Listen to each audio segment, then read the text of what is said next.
Stress ako sa daanan natin eh. Damo. Napakahirap talaga ng daan dito sa Bumaka.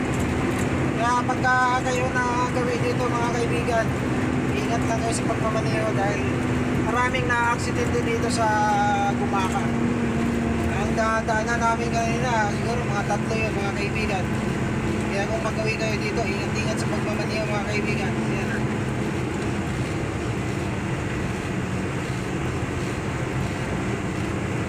Maraming nag-picture dito sa bundok na to.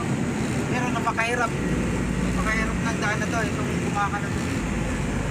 Patirik ang palusong, patirik ang paahon. Siyempre.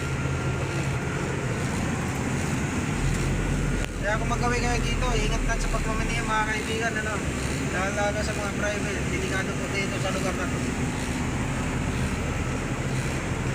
Yung isang 10-wheeler, umuusok yung gulong eh.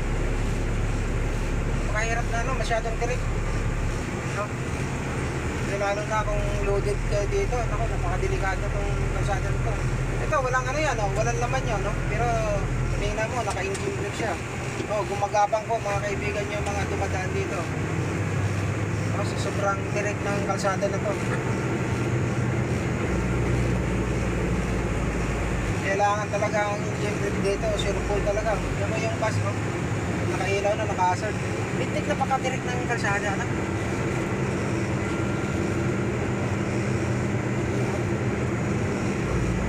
Makahirap, ayan. Lalo na pagka-loaded mga kaibigan, pag dumakay dito, tutulak kayo pabulusok pababa pag bigat ang pangarga, no? Kailangan engine brake talaga, no? Kung mare, salaksak niyang permera. Para hindi gano'ng uusad yung hindi ka gano'y uusad pabulusok. Ayan, nga po, mga bati. Ano yung loaded yun. Delikado talaga itong area na ito dito mga kaibigan. Dito po ito sa Bumaka, no? Inaikot kami dahil may bawal yata doon sa kabila, no?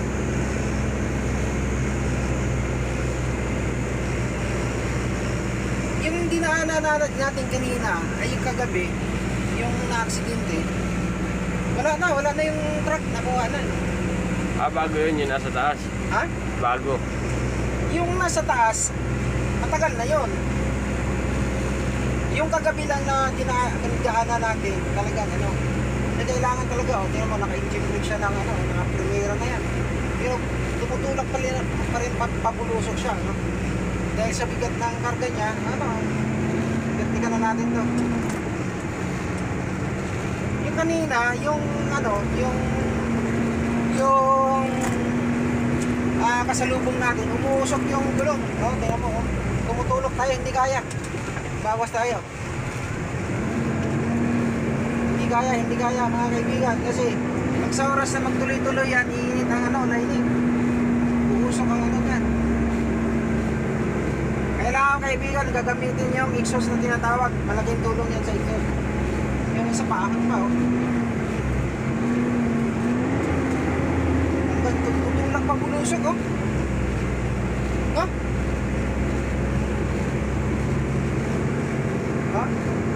Napakadelikado dito. Hindi kaya. Bawas ulit tayo.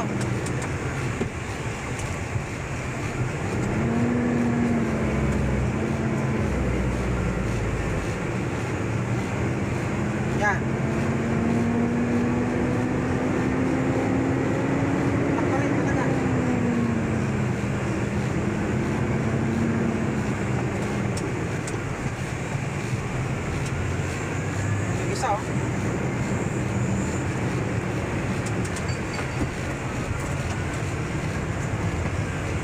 Grabe to, Isang 10-wheeler sa lubong natin kanina. Siya? Umuusok yung lining.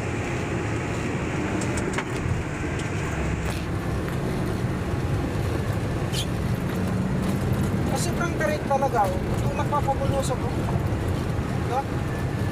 Kaya maaari talaga double check ang preno bago kayo umakyat dito sa lugar na to.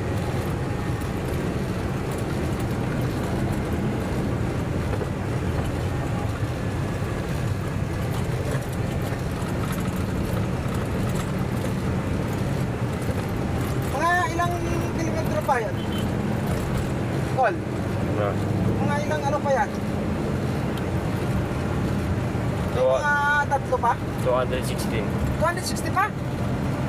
Hindi marami pa tayong akyatin dito. Ah, ito to. Mabulusok pa to. Oh. 1.4. Hindi, okay na to. Hindi gaano patirik na ito. Hindi ka mukha doon yung nanggagaling tayo sa sa taas ng bundok. Hirap ng ano din. Okay naman yung daan, espalto naman. Kaso nga lang, ang problema yung pabulusok pa baba.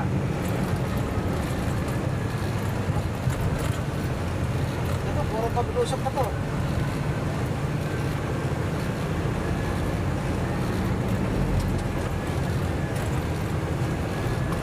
Okay na, medyo kaya na. Pagka sa oras na kaya naman, pag nakita ang halimbawa tumataas yung agits ng ano nyo, RPM, no? Pag tumaas, kailangan talaga ma-ano nyo. Dahil pag sa oras na magtuloy-tuloy yan, pag pumalo sa pula, ay delikado po. Pagka na-overhead, nako, mas lalong ano na. Ito, medyo okay nga. Ito, hindi ka gaano patirik ang daan ito. Pero yung bus, hirap na rin, oh.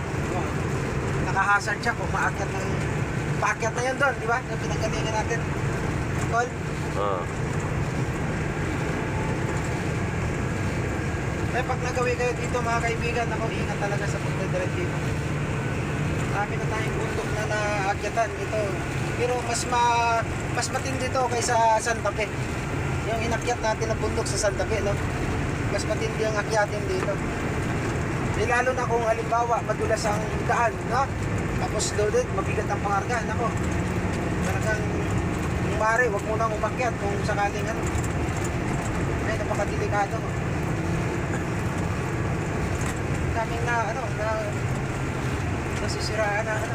Dito tayo kanina, ito yung sinasabi ko kanina na dapat diretso tayo doon sa na yun. Di ba? Yung hinabol tayo ng pulis sa gabi. Dahil pinagbawalan tayo dumaan doon. Pero ang nakalagay dyan sa ano, mas okay ang daan doon sa padiretso na yon. Eh dito ang pinaka-patirik. Eh, sabi naman ng mga pulis na pumara sa amin, bawal daw dumiretso doon kasi ginagawa daw doon sa lugar na yon, sa area na yon. Kaya dito kami pinaakyat sa bundok na to, yung patirik na bundok.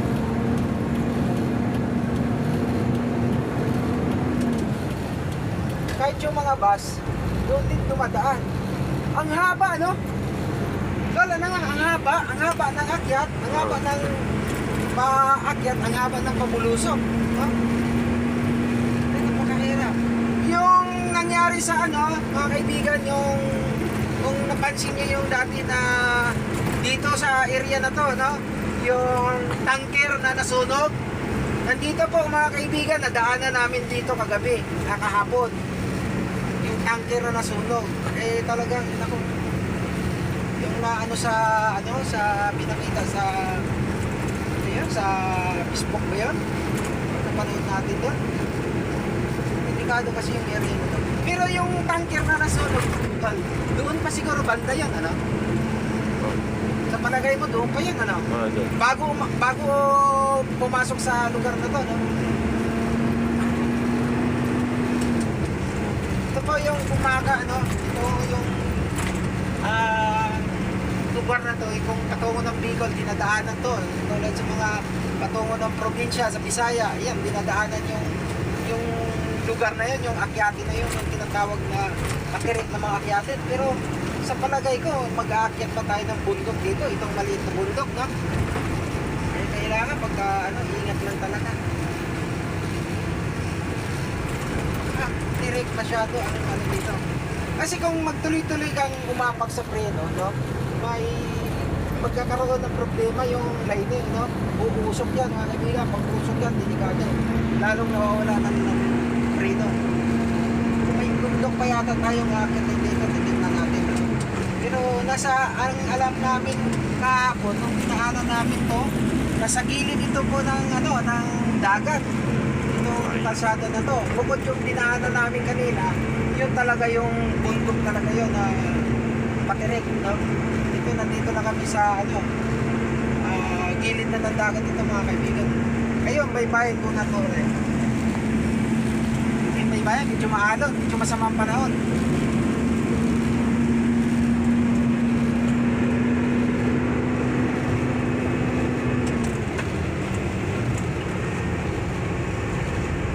Hirap dito, no? Pagka, yung mabigat ang karga mo at aahon ka, tapos madulas ang kalsada, paano ka makakaahon?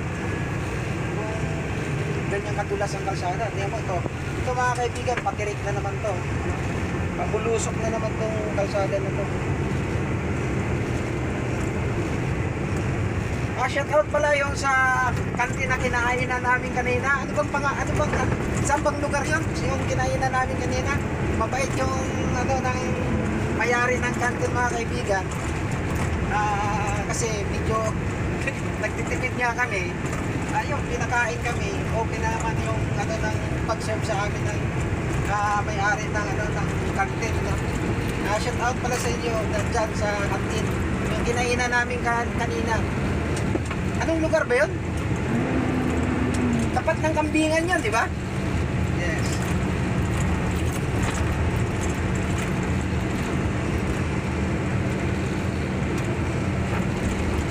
May punto pa tayong akyatin. Isa na lang? Ano, Nicole? Meron ba?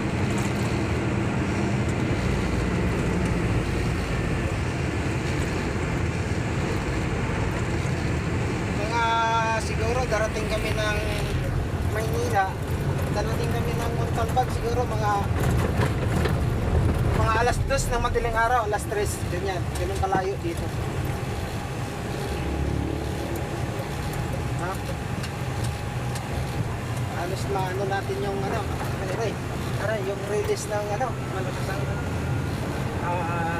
umaalog yung trailer sa release ng train. Kasi may release pa ng train dito. Kaso nga, wala madaan ng train. Dahil nga itong release na to, ang alam ko, patungo ng Bicol. At tingnan nyo mga kaibigan, yung dagat, no? Medyo masama, medyo nagagalit siya, no? Dito muna tayo saglit lang, no? Para makita natin yung sitwasyon ng dagat. Yan mga kaibigan, no? Cool. Diyan sa may bintana.